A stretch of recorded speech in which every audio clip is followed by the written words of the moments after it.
قرآن چیخ چیخ کے کہہ رہا ہے کہ جو نماز نہیں پڑھتا وہ پاکستان کے شناختی کارڈ میں مسلمان ہے، اللہ کے ہاں وہ مسلمان نہیں ہے۔ صحیح مسلم میں یہ حدیث لکھی رہ گئی 246 کہ بندے کے کفر اور ایمان، شرک اور اسلام کے درمیان فرق ہی نماز ہے۔ یہ حدیث مسلم میں ہی لکھی رہ گئی کہ ابن مسعود رضی اللہ تعالیٰ عنہ کہتے ہیں کہ جماعت کے ساتھ نماز پڑھنا یہ سنت خدا ہے، یہ تمہارے نبی کی وہ سنت ہے جو اللہ نے انہیں عطا کی، اگر اسے چھوڑ دو گے تو برباد ہو جاؤ گے۔ رسول اللہ کے زمانے میں اگر کوئی بیمار بھی ہوتا اور 2 بندوں کے سہارے مسجد میں آ کے نماز پڑھ سکتا تو اس کی کوشش ہوتی کہ میں مسجد میں جماعت سے نماز پڑھوں، کہیں مجھے منافق نہ شمار کر لیا جائے۔ جماعت چھوڑنے پر رسول اللہ کے زمانے میں سمجھا جاتا تھا صلی اللہ علیہ وآلہ وسلم کہ بندہ منافق ہے۔ صحابہ کرام کو، اہل بیت کو کب معلوم تھا کہ ایسی امت بھی آنے والی ہے جو آپ سے بڑا عشق رسول ہونے کا دعویٰ کرے گی اور نماز ایک نہیں پڑھے گی؟ تو وہ کہتے یار یہ تو بڑا آسان اسلام ہے۔ تو یہ حدیثیں تو مسلم شریف میں لکھی رہ گئی، پریکٹیکلی کس نے عمل کیا اس کے اوپر؟ یہ حدیث ترمذی میں لکھی رہ گئی کہ ہمارا اور منافقین کا عہد نماز کی بنیاد پہ ہے، جس نے نماز چھوڑی اس نے کفر کیا۔ یہ صحابہ کرام علیہم رضوان کا فتویٰ ترمذی میں ہی رہ گیا۔ عبداللہ بن شقیق تابعی کہتے ہیں کہ صحابہ کرام علیہم رضوان تارک الصلاح کے سوا کسی کی تکفیر نہیں کرتے تھے، صرف بے نمازی کو وہ کافر سمجھتے تھے، باقیوں کو وہ تمام غلطیوں کے باوجود مسلمان تصور کرتے تھے۔ اندازہ کریں، یہ ترمذی میں لکھا رہ گیا جناب۔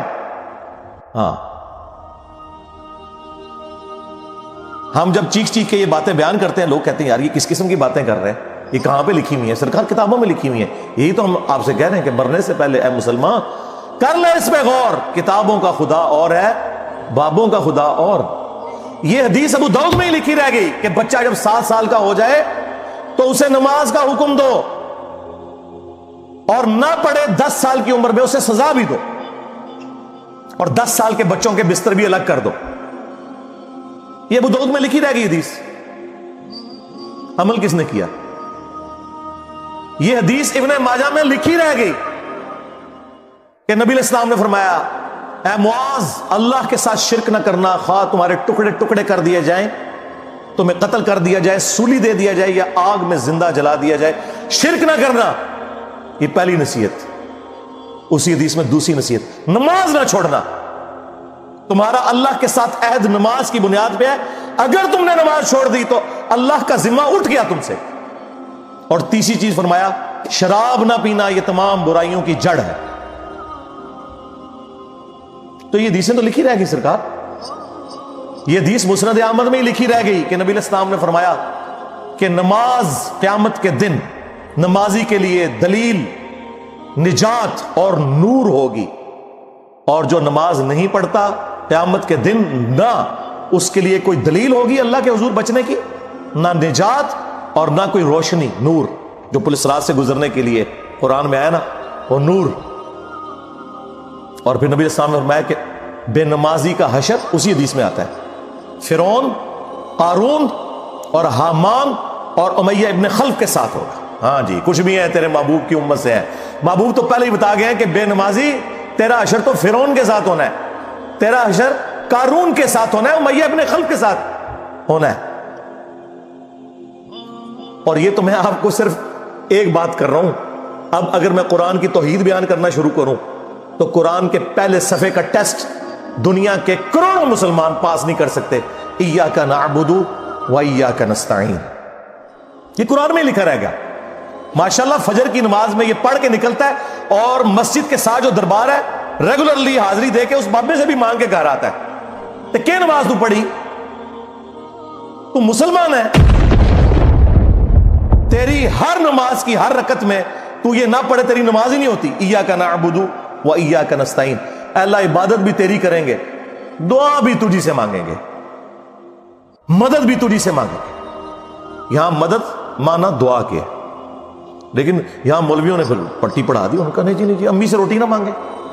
اندازہ کریں قرآن کا مذاق اڑا رہے ہیں، حالانکہ انہیں پتہ ہے کہ قرآن میں یہ آیت موجود ہے وَتَعَاوَنُوا عَلَى الْبِرِّ وَالتَّقْوَى وَلَا تَعَاوَنُوا عَلَى الْإِثْمِ وَالْعُدْوَانِ، نیکی اور پرہیزگاری کے کاموں میں ایک دوسرے کی مدد کرو اور برائی میں الگ رہو۔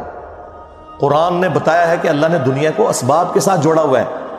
یہاں ایاک نستعین میں دعا کے اعتبار سے بتایا جا رہا تھا کہ غیر اللہ سے نہیں کرنی. ظاہری اسباب کا تو قرآن میں حکم ہے, لیکن دیکھ لیں. اور پھر جس شان سے اللہ تعالیٰ نے سورۃ النمل میں ذکر کیا, حیران کن بات آپ کو بتاؤں, اہل تشیع کے ہاں صبح و شام کی دعاؤں میں, سنت اذکار میں سورۃ النمل کی آیت نمبر 62 پڑھی جاتی ہے. ترجمہ نہیں کبھی کسی نے پڑھا. اور ہمارے جن اسٹوڈنٹس نے پڑھا جو شیعہ مکتب سے تعلق رکھتے تھے, کیونکہ میں نے اس آیت کو اتنی دفعہ کوٹ کیا, انہوں نے کہا ہم تو یہ صبح شام پڑھتے ہیں, ترجمہ پڑھا تو انہوں نے کہا یار یہ آیت پڑھ کے بھی سب سے زیادہ شرک ہم کر رہے تھے, کیونکہ اس آیت کے اندر کیا لکھا ہے, امن یجیب المضطر اذا دعا, بھلا بتاؤ کون ہے جو تکلیف میں گھرے ہوئے شخص کی فریاد کو سنتا ہے, وَيَكْشِفُ السُّوءَ, اور اس سے اس کی برائی کو, تکلیف کو دور کر دیتا ہے, وَيَجْعَلُكُمْ خُلَفَاءَ الْأَرْضِ, اور تمہیں اگلوں کا خلیفہ کرتا ہے زمین پر, تمہارے ماں باپ کے مرنے کے بعد تم, تمہارے مرنے کے بعد تمہاری اولاد کو. اَإِلَٰهٌ مَّعَ اللَّهِ, کیا اللہ کے ساتھ کوئی اور معبود بھی ہے؟ قَلِيلًا مَّا تَذَكَّرُونَ, لیکن بہت کم ہی تم نصیحت حاصل کرتے ہو. بالکل صدق اللہ العظیم, بہت کم لوگوں نے نصیحت حاصل کی. اس آیت میں کلیئر کٹ لکھا ہے کہ جو اللہ کے سوا کسی اور سے دعا کرتا ہے گویا وہ اسے خدا بنائے ہوئے ہے. یا علی مدد کا مطلب سادہ نہیں ہے, اس کا مطلب ہے کہ آپ نے مولا علی کو اللہ کے مقابلے پر خدا تصور کر دیا. نہیں جی ہم تو انہیں اللہ کا بندہ مانتے ہیں.